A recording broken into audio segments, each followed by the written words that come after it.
Hey there, friends.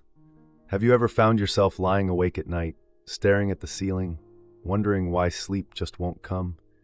Maybe you drift off for a bit, only to pop awake at 3 a.m., feeling like the night's turned into a wrestling match you can't win. If you're over 60 like me, you might be nodding along right now. Those sleepless nights can hit harder as we get older, leaving us dragging through the day short on energy and just not ourselves. I've been there, tossing and turning, watching the clock tick by, and it's no picnic. But here's the thing, it doesn't have to stay that way. And it's not just about feeling better tomorrow, it's about keeping your vitality strong for years to come. That's what we're diving into today, how to kick insomnia to the curb with 5 simple fixes that really work. After 60, sleep isn't just a luxury, it's a lifeline to your health, your mood, and that spark that keeps you going. When insomnia creeps in, it can sap your energy, muddle your focus, and even make you feel older than you are. But I've got some good news. You don't need pills or complicated tricks to turn it around. In this video, I'm going to share 5 down-to-earth ideas you can start tonight to get that restful sleep back and wake up ready to enjoy your days again. So, let's settle in and figure this out together. Let's start with something that might be buzzing around your day more than you think. Caffeine. I love my morning coffee as much as anyone. There's nothing like that warm mug to kick things off. But here's the catch. If you're sipping coffee, tea, or even a sneaky soda after noon, it could be the culprit keeping you up. As we age, our bodies take longer to clear that caffeine out, and it can linger like an uninvited guest, jittering you awake when you'd rather be dreaming. I used to have a cup around 3 p.m. to perk up, thinking it wouldn't matter by bedtime. Boy, was I wrong. Those nights were a mess of staring at the walls. So I made a little switch. No caffeine after noon. It's not as tough as it sounds. If I want something warm in the afternoon, I'll grab a herbal tea. Chamomile's my go-to, like a little lullaby in a cup.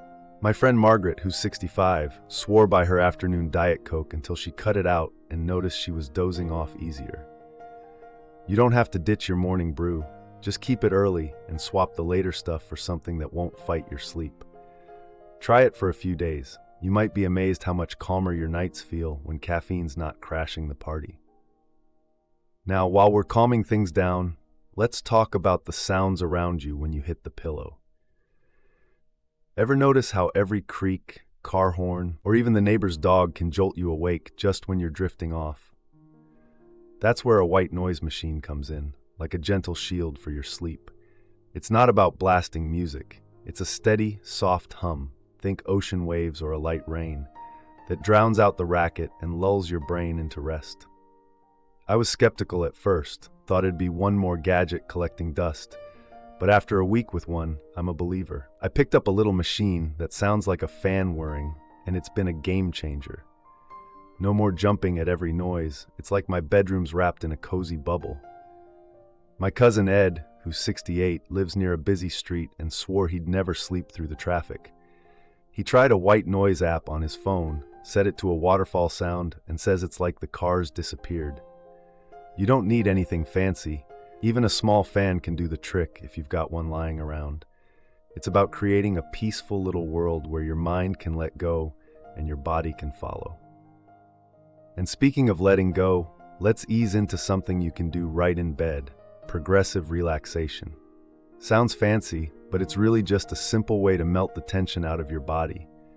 You start at your toes and work up, tensing each muscle for a few seconds, then letting it relax, like you're telling every part of you, it's okay to rest now. I started doing this on nights when my mind was racing. Tense my feet, release, then my calves, release, all the way up to my shoulders, and it's like flipping a switch to off. I remember lying there, stiff as a board, worrying about the next day, until I gave this a shot. By the time I got to my neck, I was halfway to dreamland. My neighbor Sue, who's 63, tried it after a restless streak. She says it's like a mini vacation without leaving the bed. You don't need to be a pro, just breathe slow and feel your body soften. It's a quiet little gift you give yourself, and it can make falling asleep feel natural again. So with caffeine dialed back, some soothing noise in the mix, and your body unwinding, we're on a roll. Let's keep building on this and see where it takes us. So we've been chatting about how cutting caffeine after noon, turning on a white noise machine, and easing into progressive relaxation can start turning those restless nights into something a lot more peaceful. It's like we're putting together a little toolkit to tell insomnia, not tonight. And the best part is, these fixes are simple enough to fit right into your life. No fuss, no stress, just practical stuff that works. Let's keep this going and add a couple more pieces to help you sleep sounder and wake up with that energy you've been missing. Now, let's think about what's happening in your head when you're lying there, trying to drift off. Ever find yourself replaying the day or worrying about tomorrow, and suddenly it's like your brain's hosting a late-night talk show? I've had nights where I'd start thinking about a bill I forgot or what I said to my granddaughter, and boom, wide awake.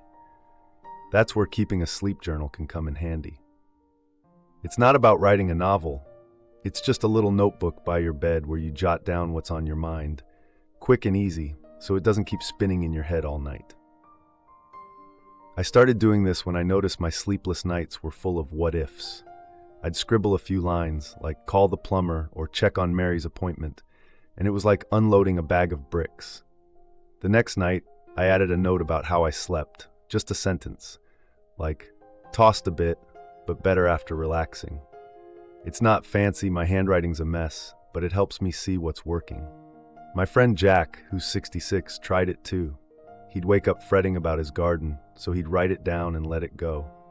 He says it's like telling his brain, we'll deal with it tomorrow, and he's been sleeping deeper ever since. Grab a cheap notebook, or even a scrap of paper. It's a small step that can quiet the chatter and pave the way for rest. And while we're talking about keeping things calm, let's look at what you're doing in the afternoon. I love a good nap. Those 20-minute snoozes after lunch used to be my sweet spot. But here's the catch. If you're napping too late or too long, it can steal your sleep at night. After 60, our sleep patterns shift, and a nap at 4 p.m. might feel great in the moment but leave you staring at the ceiling later. I learned this the hard way. I'd doze off watching TV in the late afternoon, and by bedtime, I was wired, not tired. So I started avoiding late naps, keeping them short and early if I need one, say 20 minutes before 2 p.m. It's like a little recharge without messing up my night. My neighbor Pat, who's 69, used to nap for an hour around 5. She thought it'd help her sleep better, but it was the opposite. She switched to a quick sit-down with a cup of tea instead, and now she's out like a light by 10. If you're a napper, try nudging it earlier or skipping it altogether for a few days. You might find your body's ready to save that sleep for when it counts, under the covers where it belongs. Both of these ideas, the journal and skipping late naps, build on what we've already got going. That caffeine cutoff keeps you from buzzing, the white noise blocks out distractions, and relaxing your muscles melts the tension. Now, you're clearing your mind with a few quick notes and saving your sleepiness for bedtime. It's like tuning an old radio. Each tweak gets you closer to that clear signal, where sleep comes easy and stays all night. I've found that when I stick with this, I'm not just resting better, I'm waking up with a little more zip, ready to tackle my day instead of dragging through it. Think about how good it feels to climb into bed knowing you've set yourself up for a win. My cousin Linda, who's 62, told me she'd given up on sleeping well, thought it was just part of getting older. But after tweaking a couple of these things, she's back to dreaming about her old camping trips instead of counting cracks in the ceiling. That's what we're after. Nights that restore you, not rob you. So, with these fixes in your pocket, let's keep rolling and see how we can lock this in for good. All right, we've been piecing together this sleep puzzle. Cutting caffeine after noon, letting a white noise machine hum you to rest, unwinding with progressive relaxation, jotting worries in a sleep journal, and steering clear of those late naps. It's like we're crafting a little recipe for nights that leave you refreshed, not frazzled. And after 60, that's gold. Good sleep doesn't just help you feel better today, it's like a secret weapon for staying vibrant and full of life down the road. Let's polish this off with some final thoughts to make sure insomnia is a thing of the past. One thing I've noticed is how these fixes start to feel like old friends once you give them a chance. That journal by your bed? It's not just a place to dump your thoughts. It's a way to see how far you've come. I flip back sometimes and smile at nights I wrote, slept like a log. Proof that this stuff works when you stick with it. My buddy George, who's 67, started scribbling in his too, and he noticed that skipping his 4 p.m. nap made a huge difference. He's not staring at the clock anymore. He's out cold by 11. It's like a little pat on the back every time you see what's clicking, and it keeps you motivated to tweak things until you've got it just right. And speaking of keeping it right, let's think about how your days feel when sleep's on your side. Those mornings where you wake up groggy, reaching for coffee just to function, they start fading away. I've had days now where I'm up with the sun, not because I have to be, but because I want to be. Pottering around the kitchen or taking a slow walk, feeling like myself again. My sister-in-law, who's 64, told me she used to dread nights because they were so hit or miss. After dialing back caffeine and adding some soft noise, she's waking up ready to tackle her knitting projects instead of napping through them. That's the payoff, energy that sticks around so you can enjoy the little things that make life sweet. What's really hitting me is how small these changes are, but how big they feel over time. You don't have to flip your whole routine upside down, just nudge a few things here and there. Maybe you swap that afternoon tea for something caffeine-free, or turn on a fan tonight instead of wrestling with every creak in the house.